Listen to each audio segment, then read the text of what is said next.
Aujourd'hui, on va traiter d'un sujet surprenant et pourtant vraiment intéressant, la physique des pistes intérieures d'athlétisme. Bon, du coup, c'est vraiment surprenant, mais vous allez voir, c'est assez sympathique comme sujet. J'ai récemment lu un article très intéressant sur le sujet, l'article était en anglais, et comme c'est pas vraiment un sujet traité en français, je souhaitais vous le partager. Bon, on le sait tous, certaines pistes sont meilleures que d'autres pour faire un bon temps. Soit les rumeurs racontent qu'elles sont parfois plus courtes de quelques mètres, ce qui est parfois vrai, parfois faux. Soit on peut constater que la matière est vraiment très agréable, la surface est vraiment très agréable pour courir. Pourtant, certaines pistes se limitent pas à ça et sont vraiment bien plus. Et la piste la plus rapide du monde serait une piste intérieure, ce qui peut sembler vraiment contre-intuitif au premier abord, mais on va voir ça maintenant. Je vais donc vous raconter l'histoire de la principale piste intérieure de Boston, histoire développée par l'article de Geoffrey Burns. Les surfaces sur lesquelles nous courons, on le sait, ont des effets distincts sur notre biomécanique, donc sur nos performances. Par exemple, le bitume tape assez fort sur les articulations, mais il permet d'aller vite, alors que l'herbe est beaucoup plus agréable, mais c'est beaucoup plus difficile de performer dessus. Pour étudier la question du rebond et des surfaces, un groupe de chercheurs de l'université du Colorado a installé un tapis roulant, et sur ce tapis roulant, la bande était en mousse EVA souple, et la mousse EVA c'est la même mousse que celle qui est utilisée dans la plupart des semelles de chaussures de course. Le VA restitue en général 60 à 65% de l'énergie que la matière reçoit, et les chercheurs ont constaté que les coureurs qui couraient pieds nus sur la mousse amélioraient leur efficacité d'en moyenne 1,6% par rapport à ceux qui couraient pieds nus sur une surface rigide, c'est-à-dire un tapis de course normal ou une surface asphaltée. Ils ont appelé ça le coût de l'amorti, et ce coût c'est le travail que notre corps doit fournir pour supporter l'impact de chaque pas sur une surface rigide. Sur une surface molle et souple, on peut se passer de ce travail, ou en tout cas on peut s'en passer partiellement, mais sur une surface solide c'est beaucoup plus difficile.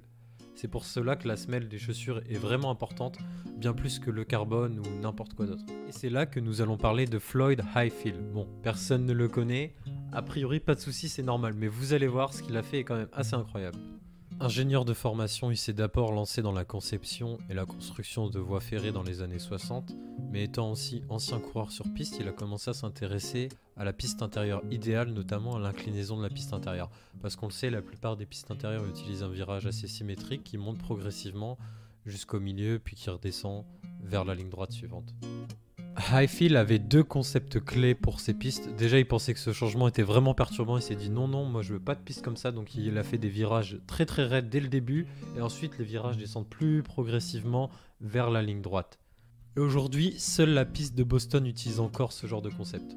Son deuxième principe clé était vraiment plus simple. Il voulait tout simplement que toutes ses pistes soient en bois. La plupart de ces pistes n'avaient même pas de surface synthétique ou quoi que ce soit. C'était vraiment juste de la peinture de couleur vive pour faire joli. Et les planches étaient remplacées quand les pointes d'athlétisme rongeaient ces dernières. Donc là, vous allez vous demander, mais pourquoi Highfield a-t-il choisi de faire ça? En fait, c'est simple, il a construit plein de pistes différentes, des pistes en béton, des pistes en contreplaqué, des pistes assez molles, un peu comme des matelas, et au final, il s'est rendu compte que les pistes d'intérieur les plus rigides étaient les plus efficaces. Bon, évidemment, à cette époque-là, ça a fait assez parler, et il y a beaucoup de gens qui s'y sont intéressés, notamment des chercheurs d'Harvard qui se sont penchés sur le sujet, et ces chercheurs ont constaté que le temps de contact avec le sol augmentait sur les surfaces plus molles et donc il y avait un moins bon rendement. Donc les chercheurs ont installé une piste en bois à Harvard et les athlètes de l'université couraient 3% plus rapidement sur leur piste par rapport au temps qu'ils effectuaient ailleurs. C'est ce genre de travaux qui ont amené petit à petit ensuite à repenser les chaussures et leurs semelles et qui ont notamment appuyé les travaux de Nike sur la Vaporfly, etc. Mais pourtant, malgré le fait que les pistes en bois, et notamment la piste de Boston, étaient plus rapides, la sauce n'a jamais vraiment prise, alors qu'aujourd'hui la piste en bois de Boston est toujours réputée pour ses courses rapides. Bon, là on peut se dire, mais pourquoi ils mettent pas en place tout simplement des pistes en bois partout? Si c'est plus rapide, il y a forcément une raison. Et oui, effectivement, il y a forcément une raison. Et cette raison, elle est très simple. C'est le coût d'entretien des pistes en bois. Les pistes en bois, ça s'abîme énormément. Et en plus, elles peuvent même gondoler, ça modifie la longueur de la piste, donc la piste n'est plus officielle. Et c'est franchement pas pratique pour la plupart de ceux qui ont une piste intérieure, donc le choix a été fait d'opter pour plutôt des matières synthétiques. En tout cas, l'article, il est vraiment intéressant, il amène un peu à se questionner, parce qu'on se dit souvent que la piste intérieure, c'est plus lent du fait des virages et de la longueur de 200 mètres. Mais finalement, pas forcément, en tout cas pas pour la piste de Boston. Et l'article souligne aussi intelligemment que même si on a des meilleures chaussures, les coureurs de l'époque avaient peut-être des pistes qui étaient meilleures que les nôtres. Et du coup, une piste intérieure, c'est quand même intéressant parce qu'on n'est pas contraint au vent, on n'est pas contraint à la pluie, etc.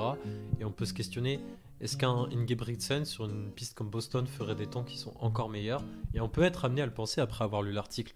mais peut-être qu'on le saura jamais. Pareil pour les pays où les compétitions en intérieur permettent de se qualifier à des compétitions extérieures comme les États-Unis. Est-ce que les entraîneurs devraient pas mieux emmener leurs athlètes sur des pistes de genre s'ils habitent suffisamment près, typiquement la piste de Boston, parce que ça permettrait aux athlètes de faire des minima pour les courses extérieures qu'ils seraient peut-être même pas capables de réaliser sur les courses extérieures. En tout cas, sujet très fascinant, je vous mets l'article complet dans la description parce qu'il aborde bien plus en détail l'aspect scientifique des choses, et je vous dis à très vite.